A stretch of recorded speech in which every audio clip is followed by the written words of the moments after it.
کہ آپ اپنے اندر ابراہیمی صفت پیدا کریں، فَاتَّبِعُوا مِلَّةَ ابراہیم حنیفا، آپ ابراہیم علیہ السلام کے ملت کو فالو کریں۔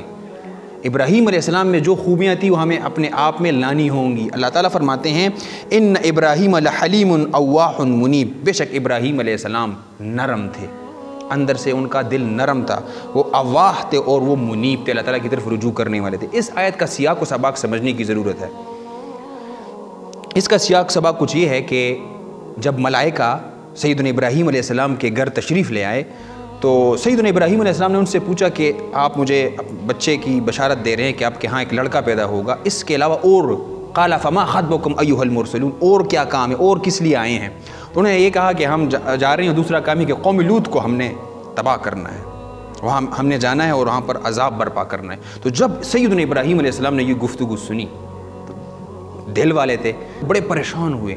اس پر اللہ تعالیٰ نے تبصرہ کیا ہے یجادلنا فی قوم لوط، سیدنا ابراہیم علیہ السلام، یعنی ابراہیم علیہ السلام ہم سے قوم لوط کے بارے میں بحث کر رہے ہیں۔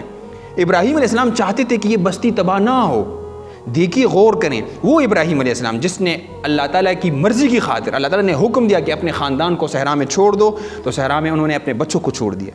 وہ ابراہیم علیہ السلام جس کو حکم دیا جا رہا ہے کہ بیٹے کو ذبح کر لیں، ذبح کرنے کے لیے تیار ہو گیا۔ وہ سیدنا ابراہیم علیہ السلام جو بتوں کو توڑنے پہ آمادہ ہو گیا۔ اب قوم لوط کیا ہے؟ مسلمان قوم نہیں ہے۔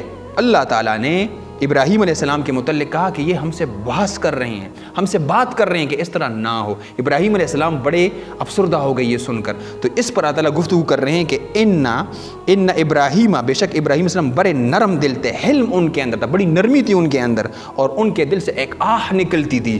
جب بھی ظلم ہوتا تھا تو ابراہیم علیہ السلام کے دل سے ایک آہ نکلتی تھی اور اللہ تعالیٰ کی طرف رجوع کرتے تھے۔ سیدنا موسیٰ علیہ السلام نے فرعون کو چیلنج کیا، فرعون کو یہ بات کہی ہے کہ تم نے بنی اسرائیل کو غلام بنایا ہے، تو ظالم بادشاہ کے سامنے آپ نے بات کرنی ہے، ظلم کو ظلم کہنا ہے۔ ابھی آگے آئے سیدنا محمد الرسول اللہ صلی اللہ علیہ وسلم کو بھی دیکھیں، اس نے کفار مکہ کو چیلنج کیا ہے کیونکہ وہ ظلم کر رہے تھے۔ تو جو پیغمبر آیا ہے، جس دیس میں بھی آیا ہے، جس علاقے میں بھی آیا ہے، اس نے اپنی قوم کے بادشاہ لوگوں کو چیلنج کیا جو ظلم کر رہے تھے۔ نمرود کو سیدنا ابراہیم علیہ السلام نے چیلنج کیا ہے، جس طرح موسیٰ علیہ السلام نے، ہر پیغمبر نے اپنی قوم کے بڑے ظالم کو چیلنج کیا ہے اور غلط کو غلط کہا ہے۔ تو آج کل بھی ہمارے معاشرے میں یہ بھی غور طلب بات ہے، ہمارے ہاں بندہ آتا ہے اور خود کو بم سے اڑا دیتا ہے، پوری قوم کو تباہ و برباد کر دیتا ہے۔ یہ بات یاد رکھے کہ قرآن کریم میں ایسی کوئی آیت نہیں ہے جس میں یہ لکھا ہو کہ آپ دوسروں کو بم سے اڑا دیں۔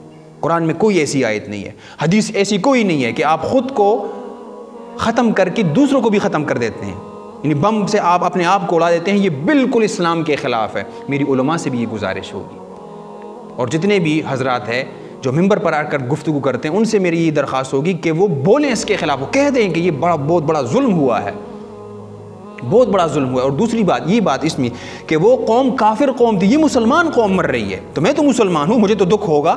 وہاں پر قرآن مجید ضعیف ہو رہے ہیں، قرآن مجید اب بھی جو ہے وہ اینٹوں کے نیچے وہ پڑا ہے۔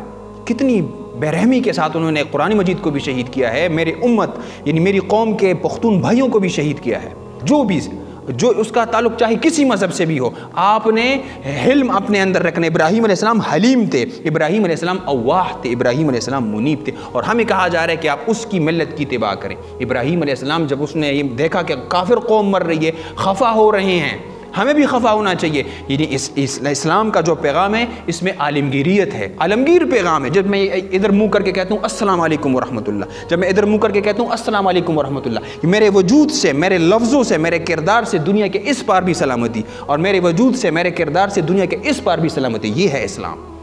اسلام میں کوئی یہ جائز نہیں ہے کہ آپ خود کو بم سے اڑا دیں، یہ اسلام کا اس سے کوئی تعلق، جو لوگ یہ کرتے ہیں ان کا اسلام سے کوئی تعلق نہیں۔ اسلام امن ہے، شانتی ہے، محبت ہے، عدم تشدد ہے۔ اور اسلام ہمیں یہ بھی سکھاتا ہے کہ غیر مسلموں پر بھی ظلم ہو رہا ہو تو پیغمبر رویا کرتے ہیں۔ ابراہیم علیہ السلام روئے، ابراہیم علیہ السلام کو درد محسوس ہوا کہ کافر قوم مر رہی ہے تو وہ انسان، ان کے خون کا رنگ بھی سرخ ہے ہماری طرح۔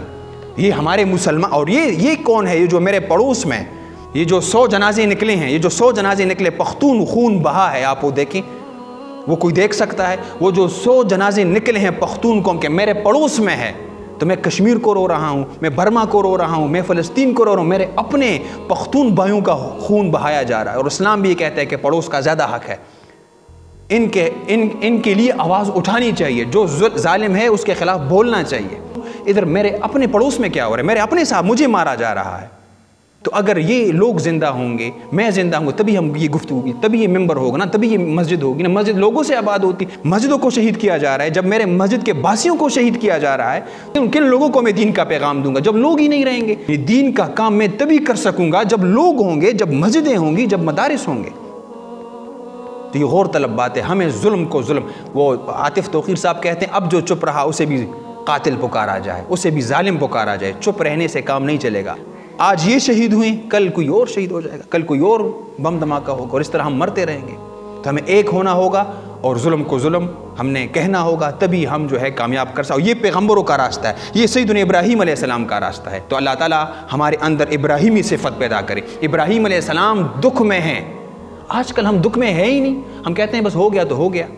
بعض لوگ تو یہاں تک کہہ جاتے ہیں کہ جی دھماکہ ہو گیا تو کیا ہوا، کوئی اتنی بڑی بات تو نہیں ہے۔ یہ بدقسمتی دیکھیے، یہ ابراہیمی رویہ نہیں۔ ابراہیمی رویہ یہ ہے کہ آپ کی آنکھوں سے آنسو آئیں، آپ حلیم بنیں۔ ابراہیم علیہ السلام نے جب دیکھا کہ کافر قوم مر رہی ہے، خفا ہو رہے ہیں، ہم کیوں خفا نہیں ہو رہے؟